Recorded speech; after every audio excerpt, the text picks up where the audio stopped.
Hello and welcome. Today our topic is Deep Water by William Douglas, which is from the book Flamingo of Class 12. And this is the syllabus of English Core.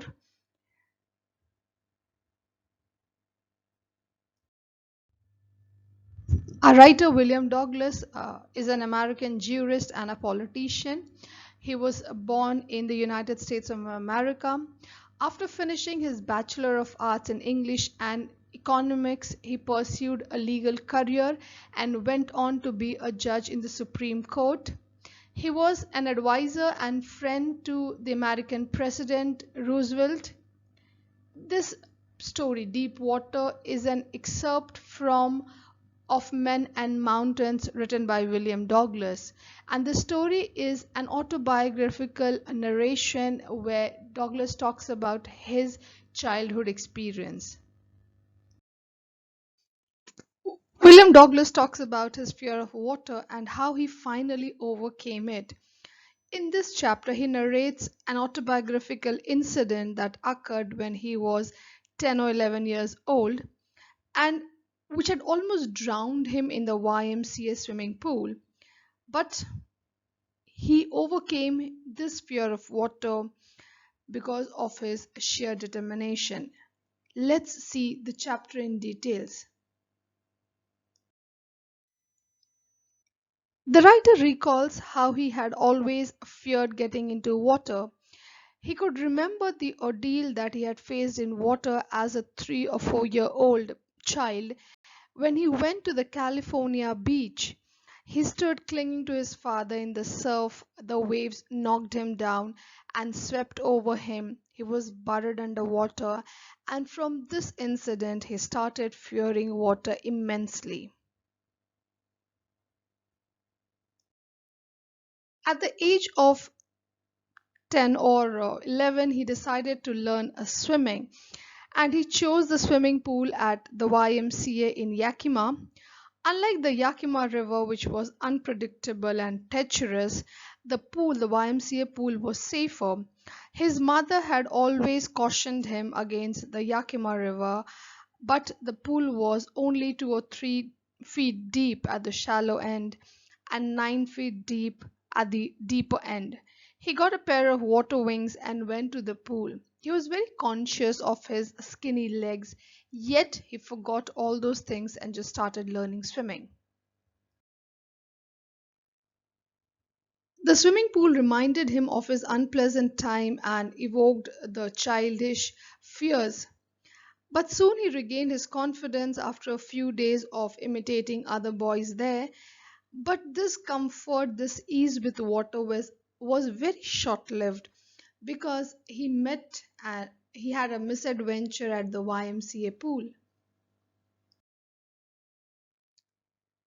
One day he went to the pool when no one else was there. He sat on the side of the pool waiting for others. Just then, a big and strong boy of about 18 came up to him and picked him up and threw him into the deeper end. William Douglas landed in a sitting position, swallowing water all the way. He was little frightened, but as he was going down the bottom of the pool, he decided to make a big jump when his feet hit the bottom of the pool, come to the surface, lie flat, and paddle to the edge of the surface and save himself. But the fall seemed endless. The 9 feet of the pool seemed 90. Before his feet touched, his lungs were ready to burst. His feet hit the bottom. He gathered all the strength and tried to jump. But unlike what he had thought, the coming up was very slow. On opening his eyes, he saw nothing but water, and this terrified William Douglas. There was nothing to hold on, and he started feeling suffocated. He screamed, but no sound came. His eyes and nose came out of water, but his mouth was still underwater. He thrashed at the surface of the water, but merely swallowed and choked. When he tried to bring his legs up, they hung like dead weight, paralyzed, refused to move. He was being pulled underwater, and once again he felt himself sinking back to the pool of to the bottom. Breathless, he hit at the water with all his strength. His lungs, head ached, and he began feeling very dizzy. Yet he remembered his strategy that he would adopt and spring up to the surface. But when William Douglas went down again, there was nothing but water, and he was extremely terrified. He tried screaming, he was paralyzed, his body became very stiff and rigid with fear, and the only sign of life was the throbbing, pulsating feeling in his head. And suddenly, there was he saw reason. He again tried to jump when he hit the bottom with all the strength that he had. However, this jump made no difference again. He was still in water. He tried to hold something, but there was only water around him. He was extremely, extremely terrorized. His limbs had refused to move. He tried to call for help, but nothing happened. And then he saw light. Again, his eyes, nose came out of water, but his mouth was still underwater. And then he went down third time. And when he went down the third time, he stopped making an effort. His legs felt limp, they were not moving. And finally, his brain was filled with blackness. There was no anxiety, no fear. It was very quiet and peaceful. He felt drowsy and sleepy, and he had reached that verge of oblivion where he could not understand what was happening around him. When William Douglas recovered his consciousness, he was lying flat on his stomach beside the pool and was vomiting. He heard the boy, the big bruiser who had thrown him, saying that he was just fooling. He also heard people talk that how he had nearly died. And several hours later, he walked home. He felt very weak. His body was trembling. He went to his bed and couldn't eat that night. He was terrified, petrified for days, and he avoided water wherever possible. And he never went back to the swimming pool. This misadventure at the YMCA pool had a very long lasting effect on William Douglas. Whether he went to a river or a pool, the moment he entered water, his legs would get paralyzed. He could not do anything. His heart would be grabbed with a very icy horror. He would be completely terrorized. And because of this, he could not do any water related activities. He had to give away his fishing trips. He couldn't enjoy his fishing, canoeing, boating and swimming after this incident at the YMCA pool.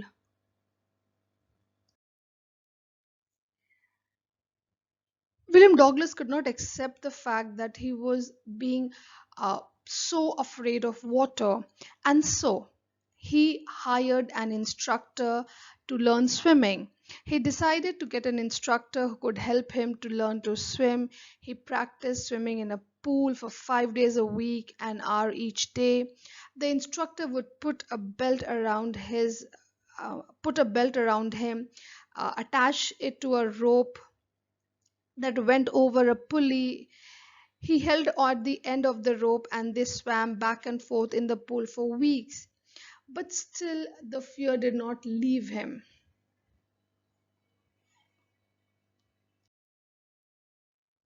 It took 3 months for the tension to relax. The instructor taught him to exhale underwater and to raise his mouth and inhale. He practiced this hundreds of times. Gradually, the fear was putting his head underwater left him. Then the instructor for weeks held him at the side of the pool and made him kick with his legs. At first his legs seemed stiff, but they gradually relaxed, and finally he could control his body even in water. Thus, bit by bit, the instructor created a swimmer out of William Douglas. He could dive off and swim the length of the pool, and this With this, the instructor ended his job of teaching him swimming. Even after spending months with the instructor, William Douglas was not very confident. He still wondered if he would be terror stricken when he would be alone in the pool. So he tried swimming alone, but traces of old terror would return. He tried to confront the terror by swimming longer, and then he went to Lake Wentworth in New Hampshire, dived off a dock at Triggs Island, and swam 2 miles across the lake to Stamp Act Island. Just once in the middle of the lake, he felt scared, but he swam on.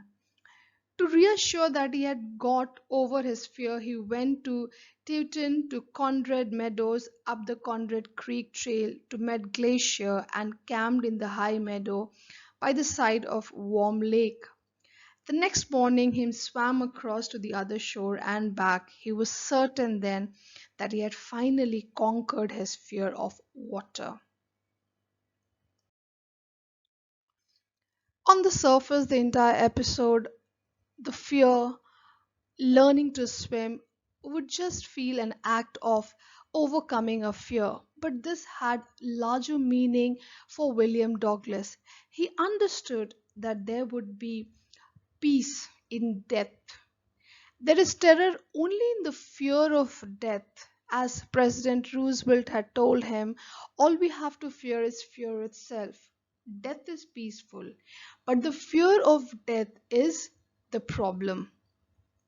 Since William Douglas had experienced both the sensation of dying and the terror that fear of it can produce, the will to live grew in him, and this will to live and defeat the fear of water gave him the determination to learn swimming and to defeat the fear in him, not just of water, but to defeat the fear of death as well.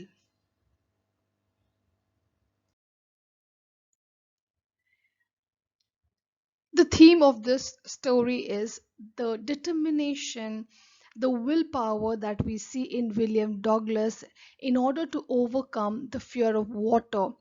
He, in his autobiographical incident, narrates how he had developed this fear of water first when he went to the beach in California, later at the YMCA swimming pool, and how it had a very deep impact on him.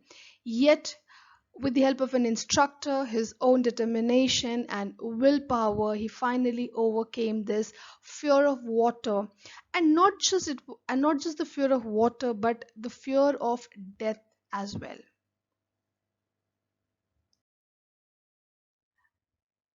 The title Deep Water is a very appropriate title because, as the writer William Douglas, he narrates his own autobiographical incident where he developed the fear of water. He almost drowned in the YMCA pool, and how he came up with his determination and strong will to learn swimming and defeat this fear of water that he had. But the title also has a deeper meaning. It is not just the fear of water that William Douglas wanted to overcome, but he also wanted to overcome the fear of death, which he finally did when he was successful in swimming. Let's now look at few question answers that have been asked in the past 10 years in Cbse. The first set of questions are short answer type questions. We'll quickly, in short, discuss them. What qualities turned the different Douglas into a good swimmer? So I think the qualities that turned Douglas into a good swimmer was his determination to get rid of fear of water. And this determination and willpower turned him into a good swimmer. Second question, why did Douglas fail to come to the surface of the pool as he had hoped to? As William Douglas had planned, he would make a jump when he reached the bottom and come to the surface, but that didn't happen, probably because he was too frightened, he was terrified, and he didn't have enough strength to make that bigger jump which would bring him out of the swimming pool. Third question, how did Douglas's introduction to the YMCA pool revive his childhood fear of water? So when William Douglas started going to the YMCA pool, uh, he had not learned swimming, and when he was thrown into the swimming pool by this big bully, he again that fear revived in him. What did Douglas learn from his experience of drowning? The experience at the YMCA pool had a very deeper meaning for Douglas.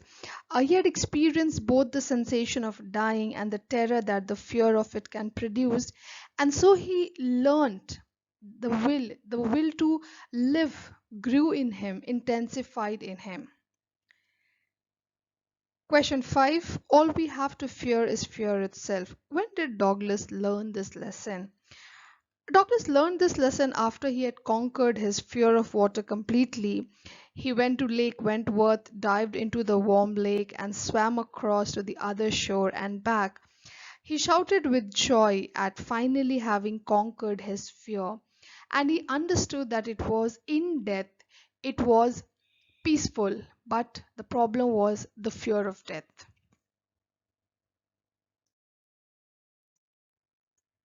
Which factors led Douglas to decide in favor of the YMCA pool? According to Douglas, the Yakima River was quite deep and there were several cases of drowning reported there. His mother had told him that the YMCA pool was only 2 or 3 feet deep at the shallow end, though it was 9 feet deep at the deeper end, but this fall was gradual, so it would be safer to learn in the YMCA pool. How did Douglas finally get rid of the fear he had of water? After the instructor had left William Douglas and training him for a few months, Douglas still felt some part of the fear would return. So he went to Lake Wentworth and swam across to the other shore and back. This way, he finally conquered his fear of water. What did Douglas feel and do when he was pushed into the swimming pool?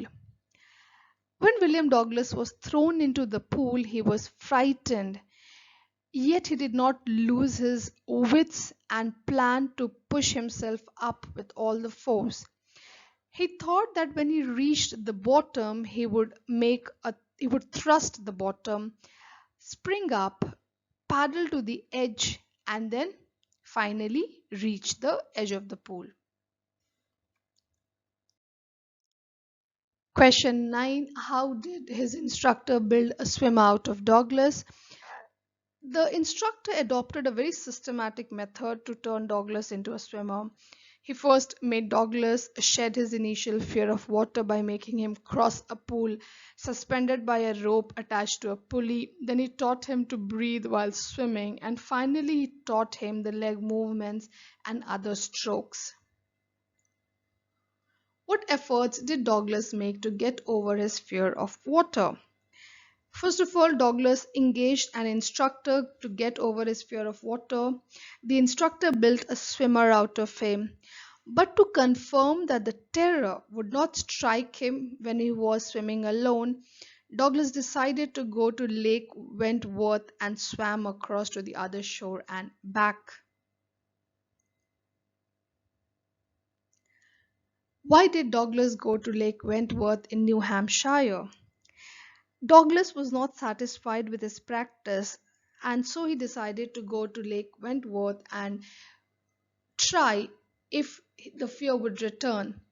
There, when he was swimming in the middle of the lake, only once did the terror return, but he finally overcame it, and the terror left him forever.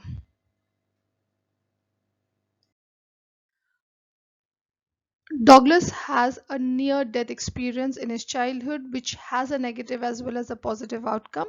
Justify the statement with evidences from the text.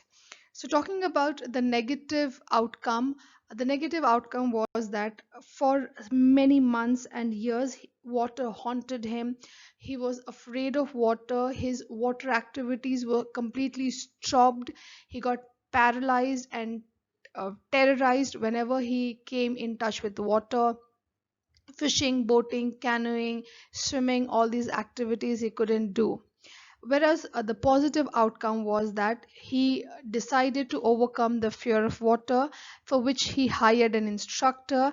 And after practicing for 7 months, Douglas finally overcame his fear of water, and he, with his determination and willpower, got rid of this fear which was so gripping for so many years.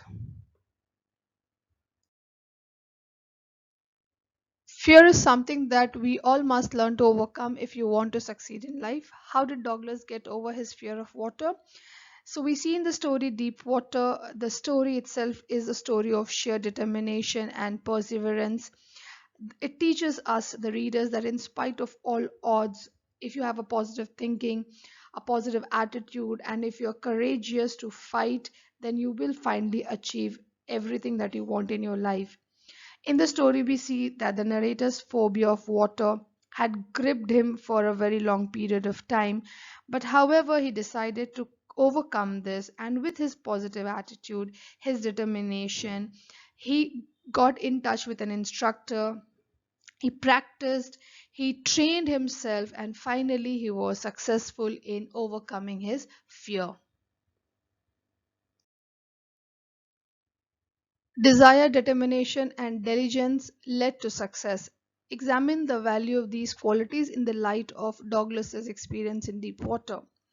So it's very clear from the experience of William Douglas and how he overcame his fear, that it was desired, it was his determination and his hard work that led him to success.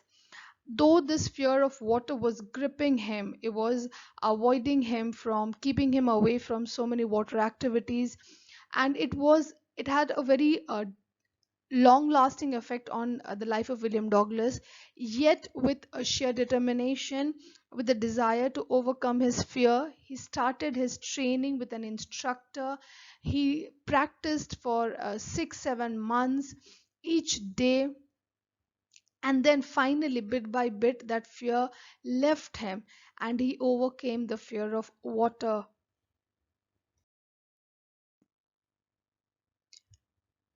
What misadventure did Douglas experience at the YMCA pool? The misadventure that happened at the YMCA pool was when a big boy, probably 18 years old, came and threw William Douglas towards the deeper end of the pool. He landed into a sitting position. William Douglas planned that when he reached the bottom of the pool, he would thrust his legs and spring up, paddle, and reach the edge. But unfortunately for William Douglas, this didn't happen. He came up out of the water twice, but only his eyes and nose were out. His mouth was still underwater. He went down 3 times, and in the third time, he was completely senseless. He reached oblivion. He reached a state where he felt the curtain of his life had fallen. There was terror in my heart at the overpowering force of the waves. When did Douglas start fearing water? Which experience had further strengthened its hold on his mind and personality? Douglas developed an aversion to water in his early childhood when he was 3 or 4 years old, and he had been to the beach in California with his father. The waves knocked him down and swept over him. He was buried in water. He was frightened, and perhaps this was the moment that he started fearing water. Further, when Douglas was 10 or 11 years old, he decided to learn to swim, and he went to the YMCA pool. Here again, an incident took place that finally established his aversion to water as a big fear. One day, when Douglas was alone at the swimming pool and was sitting on the edge waiting for other friends, a big boy threw him into the deeper end of the pool. This experience, though he was finally saved, but this experience had a very deep impact on his mind and his personality.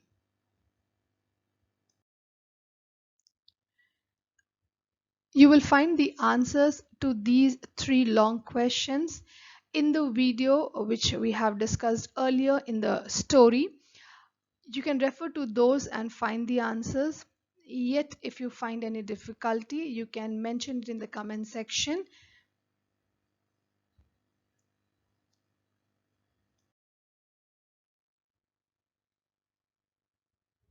Thank you. I hope you found this video useful and helpful. For many more videos, stay connected.